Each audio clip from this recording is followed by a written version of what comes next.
Hello everyone, आज हम लोग डिस्कस करेंगे कि किसी एडियाबेटिक प्रोसेस के लिए बल्क मॉड्यूलस ऑफ इलास्टिसिटी क्या होता है और साथ ही साथ ये भी देखेंगे कि बल्क मॉड्यूलस और प्रेशर में क्या रिलेशन होता है जब किसी गैस को एडियाबेटिकली कंप्रेस किया जाता है। तो सबसे पहले हमें ये पता होना चाहिए कि बल्क मॉड्यूलस ऑफ इलास्टिसिटी क्या है। तो बल्क मॉड्यूलस फ्लूइड की वो प्रॉपर्टी है जिसकी वजह से फ्लूइड अपने अंदर चेंज होने वाले वॉल्यूम को क्या करता है, रेजिस्ट करता है। जो फ्लूइड अपने अंदर होने वाले चेंज इन वॉल्यूम को ज्यादा रेजिस्ट करेगा वो फ्लूइड का बल्क मॉड्यूलस उतना ही ज्यादा होगा। अगर आप एग्जांपल लें, एक सॉलिड और एक गैस दोनों पे सेम प्रेशर लगाएं तो हम देखेंगे कि गैस का चेंज इन वॉल्यूम ज्यादा होगा एज कंपेयर टू सॉलिड। इसका मतलब सॉलिड में क्या है, एक ऐसी प्रॉपर्टी है जो अपने अंदर जो वॉल्यूम में चेंज हो रहा है उसको रेजिस्ट कर रही है, जबकि गैस में प्रॉपर्टी क्या है, बहुत कम है। इसी तरीके से एक प्रॉपर्टी होती है कंप्रेसिबिलिटी। तो कंप्रेसिबिलिटी फ्लूइड की वो प्रॉपर्टी होती है जिसकी वजह से कोई फ्लूइड अपने अंदर वॉल्यूम में चेंज बहुत आसानी से ले आता है जब आप उसके ऊपर एक्सटर्नल प्रेशर लगाते हो। तो कंप्रेसिबिलिटी और बल्क मॉड्यूलस दोनों एक दूसरे के अपोजिट हैं। अगर आप कंप्रेसिबिलिटी और बल्क मॉड्यूलस के बारे में डिटेल से जानना चाहते हैं तो जस्ट पहले के लेक्चर्स आपको देखने होंगे, वहां पर हमने काफ़ी डिटेल में बल्क मॉड्यूलस और कंप्रेसिबिलिटी को डिस्कस किया है। तो बल्क मॉड्यूलस ऑफ इलास्टिसिटी क्या होता है, इसे हम लोग के से रिप्रेजेंट करते हैं। Bulk modulus of elasticity K is equal to compressive stress, इसी को हम लोग बोलते हैं change in pressure upon volumetric strain होता है।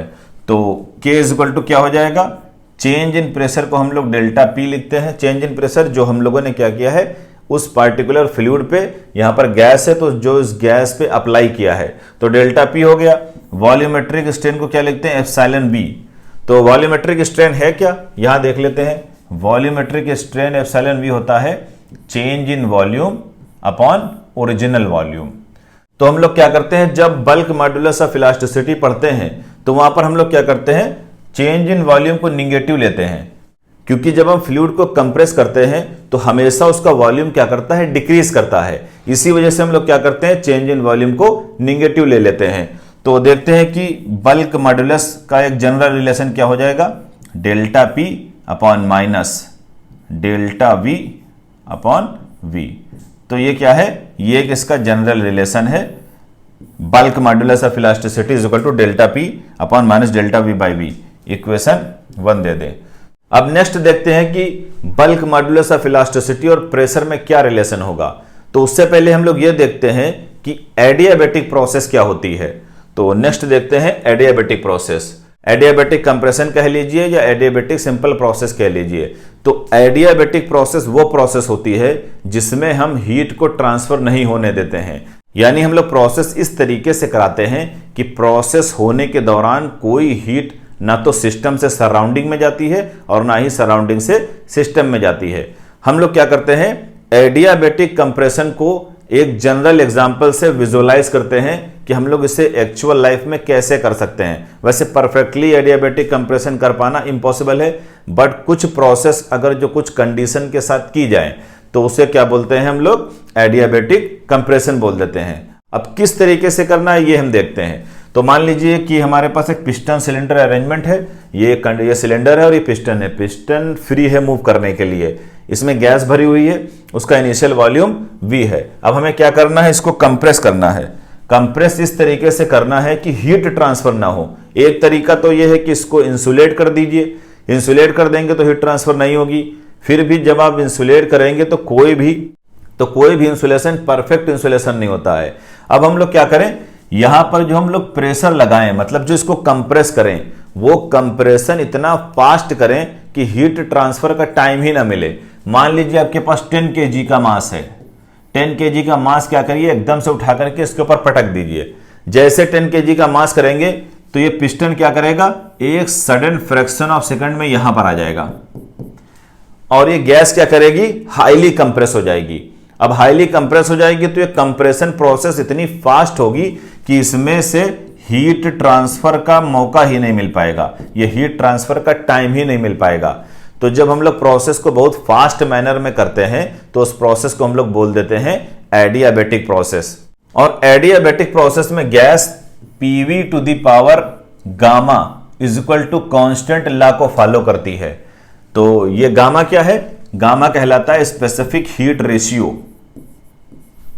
स्पेसिफिक हीट रेशियो ये किसके बराबर होता है? गामा बराबर होता है Cp बाई Cv। क्वेश्चन उठता है Cp क्या है?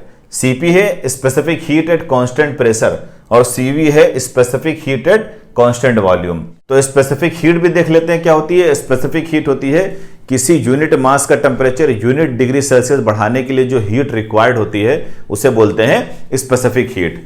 और हम लोग यहां देख क्या रहे हैं? हम लोग ये देख रहे हैं कि बल्क मॉड्यूलस ऑफ इलास्टिसिटी और प्रेशर में क्या रिलेशन होता है। तो बल्क मॉड्यूलस ऑफ इलास्टिसिटी का एक जनरल फॉर्मूला ऑलरेडी हम लोग निकाल चुके हैं, K is equal to delta P upon minus delta we by V. अब हमें यह पता चल गया है कि अगर हम गैस को एडियाबेटिकली कंप्रेस करेंगे तो वो gas PV to the power gamma is equal to constant को फॉलो करेगी। अब क्या करें? ये जो PV to the power gamma is equal to constant है इसका पार्शियल डिफरेंशिएशन कर दें। अगर हम पार्शियल डिफरेंशिएशन कर देंगे तो हमें प्रेशर और वॉल्यूम में कुछ रिलेशन मिल जाएगा, जिससे हम लोग बल्क मॉड्यूलस की वैल्यू उसमें क्या कर सकते हैं? फिट कर सकते हैं। तो क्या करें? इसको पार्शियल डिफरेंशिएट करें। नेक्स्ट पेज पे देखते हैं, यहां क्या था? PV to the power gamma is equal to constant,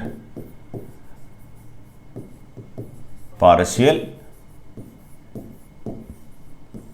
differentiation.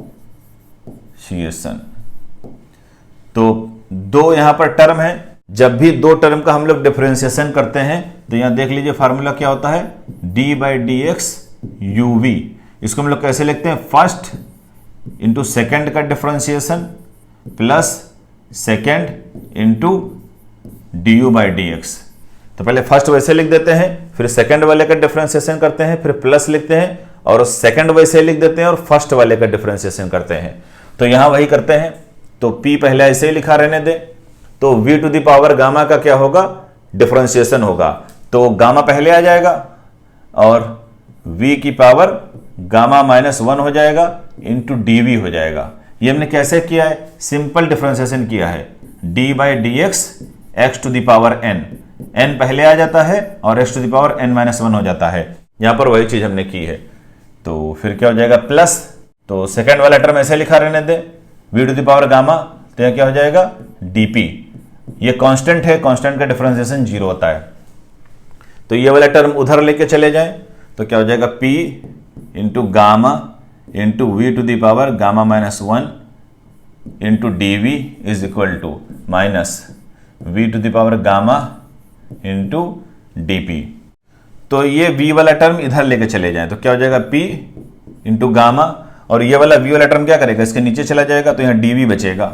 dv is equal to minus V to the power gamma upon V to the power gamma minus 1 into D P. अब ये वाला term क्या करें? ऊपर कर ले। जब कोई टर्म ऊपर जाता है तो ये जो है पावर होती है उसके साथ माइनस लग जाता है।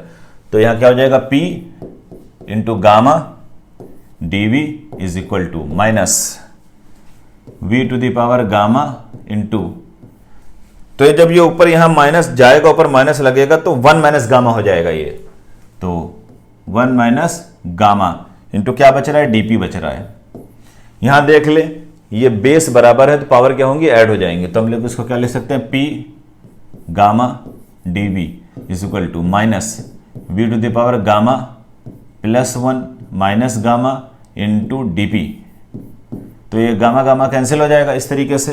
तो क्या बचेगा? P into gamma D V is equal to minus V D P.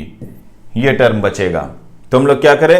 ये dv भी इधर लेके चले आए तो क्या हो जाएगा? P gamma is equal to minus V D P upon D we.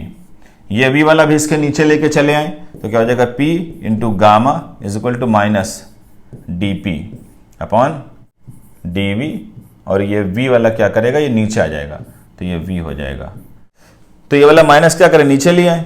Next, तो P gamma is equal to D P minus D V by we.